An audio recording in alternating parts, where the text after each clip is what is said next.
कोकणातील माणूस पावसाची तयारी कशी करतो चला दाखवते. सुके मासे खायला तर सर्वांना आवडतात, पण बहुतेक जणांना ती कशी साफ करायची तेच माहीत नसते. हा आहे बांगडा. बांगडा मिठामध्ये सुकवला जातो. जेव्हा बांगडा बनवला जातो तेव्हाच तो साफ करायचा. तो फक्त चांगला उन्हात सुकवून ठेवा. हा आहे बोंबील. त्याचा डोक्याचा भाग आणि शेपटीचा भाग काढून टाकायचा आणि दोन्ही बाजूला असलेले पर काढून टाकायचे. 2 तुकडे करून उन्हात चांगला सुकवून ठेवायचा. सुक्या बोंबीलचे कालवण भाकरीसोबत छान लागते. माशाच्या वासाने मांजर पण दबक्या पावलाने येत होते. आपला बोंबील तर साफ झाला. आता पुढचा मासा आहे काड, म्हणजे सुकलेला कोळंबी.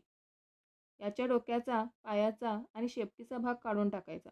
कैरी घालून काड छान लागते. आणि ही आहे चेवणी. याचा फक्त डोक्याचा भाग काढून टाकायचा. झाले आपले मासे साफ. तुम्हाला आवडतात का सुके मासे?